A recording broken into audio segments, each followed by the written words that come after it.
2079 को क्वेशनबाट हामी short question गर्न सुरु गरौँ र सर्ट क्वेशनमा तपाईको सबभन्दा पहिला फेरि पनि मैले यसलाई थोरै रिपिट गरेँ क्याल्कुलेट द यील्ड भनेको यसको रिटर्न यसको यील्डको मतलब के हो रिटर्न निकाल्नु पर्यो तपाईलाई रिटर्न जहिले पनि केमा निक्लिन्छ पर्सेन्टेजमा निक्लिन्छ रिटर्न जहिले पनि केमा निकाल्छौँ हामी पर्सेन्टेजमा निकाल्छौँ return yield on investment with ₹10,000 today 10,000 today भनेको आजको प्राइस आज तपाईले कति रुपैयाँ लगानी गर्नुहुन्छ कति रुपैयाँ इन्भेस्टमेन्ट गर्नुहुन्छ ₹10,000 तपाईले इन्भेस्टमेन्ट गर्नुहुन्छ यसको मतलब प्रेजेन्ट भ्यालु लेख्नुस् यहाँ present value PRESENT present value equal to present value सर्टकटमा PV लेख्नुस् present value equal to ₹10,000 rupees कति छ तपाईको 10,000 तपाईले आज 10,000 राख्नुहुन्छ हैन अनि तपाईलाई उले कति पे ब्याक गर्छ pay back ₹15,000 at the end of 5 year भनेको यसको यो 10,000 को फ्युचर भ्यालु कति हो future value equals to future value FV लेख्नुस् फ्युचर भ्यालु इक्वल टु त्यसले तपाईलाई रिटर्न दिन्छ कति रुपैयाँमा ₹15,000 दिन्छ ₹15,000 दिन्छ अब तपाईलाई यो कति वर्ष भित्रमा दिन्छ number of years n equal to 5 वर्ष पछि दिन्छ 5 इयर्स पछि दिन्छ अब सबभन्दा पहिला तपाईले के निकाल्नु पर्यो भने यसको अहिलेको रिटर्न कति हो यसको रिटर्नको पर्सेन्टेज निकाल्नु पर्यो त्यसलाई हामी भन्छौं करेन्ट यील्ड त्यसलाई हामी के भन्छौं current yield equal to what current yield equal to तपाईले निकाल्नु पर्ने पैसा कति हो यो चाहियो अब हाम्रो करेन्ट यील्ड को एउटा फर्मुला छ लेख्नु होला current yield equal to okay current yield equal to यो future value divided by present value future value divided by present value अनि होल को पावर 1/n अनि -1 गर्नुस् यो तपाईले यहाँबाट के आउँछ करेन्ट यील्ड आउँछ यसको मतलब 5 वर्षमा हाम्रो रिटर्न कति पर्सेन्टमा आउँछ यो फर्मुला लगाएपछि हाम्रो के आउँछ करेन्ट यील्ड आउँछ अब यसको मतलब फ्युचर भ्यालु हामीलाई दिएको छ कति 15,000 डिवाइडेड बाइ प्रेजेन्ट भ्यालु छ कति तपाईको 10,000 1/n 1 डिवाइड बाइ 5 -1 ल 15,000 डिवाइड बाइ 10,000 गर्नु पहिला 15,000 डिवाइड बाइ 10,000 15 डिवाइड बाइ 10 भनेको 1.5 आयो होला 1.5 आउँछ 1.5 को पावर 1/5 यो पावर 1/5 निकाल्न आउँछ है क्याल्कुलेटरमा तपाईलाई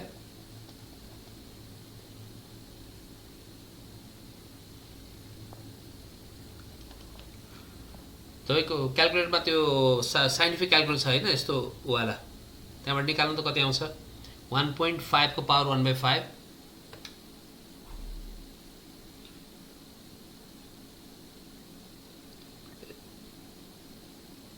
कति आयो भन्नु त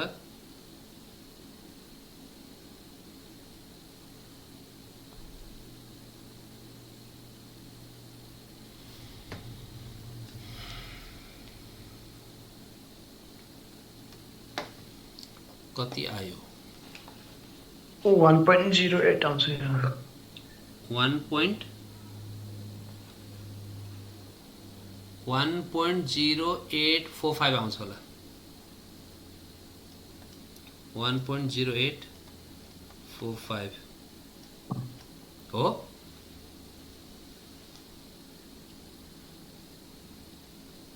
त्यसलाई यसको पावर 1 डिवाइड बाइ 5 को पावर यो पावर निकाल्न आयो 1 डिवाइड बाइ 5 गर्नुस् पहिला हैन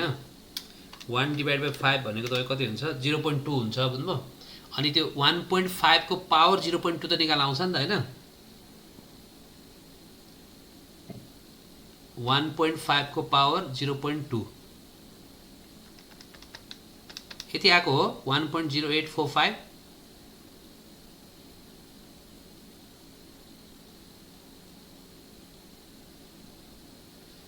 -1 1 point यो निकाल्न आयो क्या हैन प्रश्नमा भन्नु त त्यो पावर निष्क ल ठिक छ नभए म तलबाट क्यालकुलेटर पनि सिकाइदिन्छु यो भनेको 1.0845 माइनस 1 इन्टु 100 गर्नु यो आउँछ कति 8.45%. यो आउँछ तपाईको कति 8.45%. अब हेर्नुस् है तपाईको यसले दिने रिटर्न तपाईको 8.45% छ तपाईको रिक्वायर्ड रेट अफ रिटर्न कति छ 9% छ तपाईलाई 9% रिटर्न चाहिन्छ त्यहाँबाट यसको मतलब के छ त्यहाँ लगानी गर्नु अब ठीक छैन ठीक छ त ठीक छैन यसले यदि तपाईलाई 9% वा त्योभन्दा बढी दिएको भए चाहिँ you should have invested in this project हैन otherwise we can't invest in this project भनेर लेख्नु पर्यो ल लेख्नुस् डिसिजन अब यहाँ जे भाषा छ त्यसको लेख्नु न this project this investment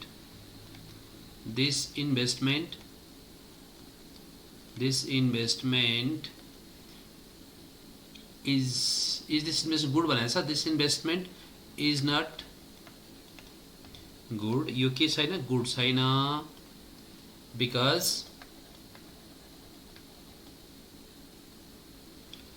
it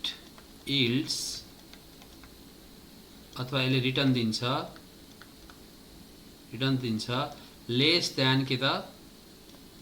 less than required rate less than required rate of return हामीलाई चाहिने भन्दा के गर्छ यसले कम रिटर्न दिन्छ त्यो भएर यो काम छैन भन्ने भयो अब तपाईको currently present value future value number आयो भने के गर्नु यो फर्मुला युज गर्ने भनेर राख्नुस् दिमागबाट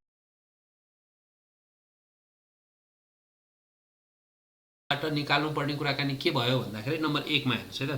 नम्बर 1 मा अब हामी के निकाल्छौं कि क्वेशनको what must be the expected return on this stock B यो स्टकबाट तपाईको minimum stock required rate of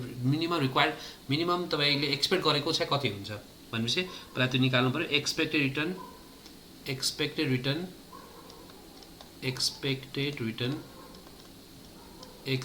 return यो चाहिँ अन्डर CAPM मोडल भनेर लेख्नुस् ल CAPM सम्झ्यो भने अथवा सम्झेर लेख्नुस् क्यापिटल एसेस प्राइसिङ मोडलबाट गर्ने बेलामा हाम्रो expected return on stock equal to त्यहाँ पहिला सुरुको डेजमा फर्मुला लेखेको थियौँ हामीले expected return on stock equal to तपाईको रिस्क फ्री रेट प्लस र ब्राकेट दिनुस् राइट र ब्राकेट राख्नुस् त्यसपछि तपाईको expected return on market minus गर्नुस् अनि त्यसपछि risk free rate अनि त्यसपछि तपाईको into beta of stock गर्नुस् राइट अब risk free तपाईको risk free rate छ 5% 5 राख्दिनुस् प्लस अब expected return on market expected return of market भनेको यहाँ दिएको छ 15% 15 माइनस रिस्क फ्री तपाईको 5 अनि इन्टु बिटा भनेको 1.8 गर्नुस् equal to 15 minus 5 10 10 into 1.8 10 into 1.8 भनेको तपाईको 18 आयो 18 प्लस 5 18 प्लस यो कति 5 18 प्लस 5 गर्दा तपाईको 23% तपाईको यहाँबाट एक्सपेक्टेड रिटर्न कति पर्सेन्ट आउने रहेछ 23% तपाईले सोच्नु भएको छ 23% आयो भने म पैसा लगानी गर्छु नभए लगानी गर्दिन हैन किनभने तपाईको एक्सपेक्टेड रिटर्न नै कति पर्सेन्ट छ 23% छ भने अब यदि त्यसले कुनै स्टकले तपाईलाई यो stock if return on stock is 20% would you purchase the stock भनेपछि नो के गर्नु पर्यो त्यो स्टक मैले किन्न सक्दिन किन किन्न सक्दिन भने त्यो चाहिँ करेन्टली ओभर भ्यालुड भइराखेको छ भनेर लेख्नु पर्यो ल यसको डिसिजन लेख्नुस् decision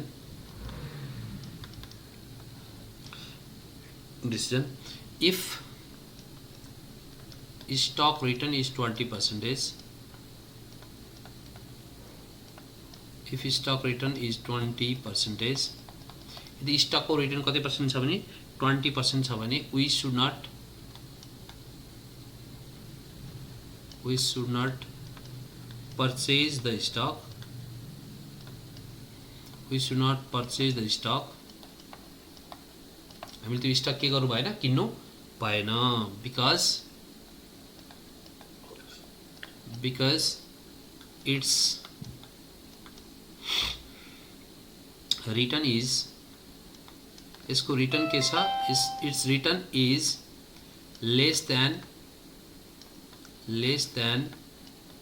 एक्सपेक्टेड रिटर्न हामीले एक्सपेक्ट गरेको भन्दा कम भयो नि त हैन हामीले एक्सपेक्ट गरिरहेको थियो 23% चाहिँ आयो भने म के गर्छु लगानी गर्छु अब 23% त आएन कति पर्सेन्ट मात्र आयो 20% आयो भनेपछि is less than expected return भनेर लेख्नुस् एक्सपेक्टेड रिटर्न इट मीन्स अब यसलाई सानो एउटा नोट लेख्ने अन्त काम लाग्न सक्छ यहाँ पनि लाग्छ it means the stock now is currently अहिले के भइरहेछ ओभर भ्यालुड भइरहेछ के भइरहेछ ओभर भ्यालुड भनेर लेख्नुस् ओभर भ्यालुड स्टक के भइरहेछ त ओभर भ्यालुड भइराखेको छ भनेर लेखिदिनु होला यो भयो 2079 को स्टोरी है त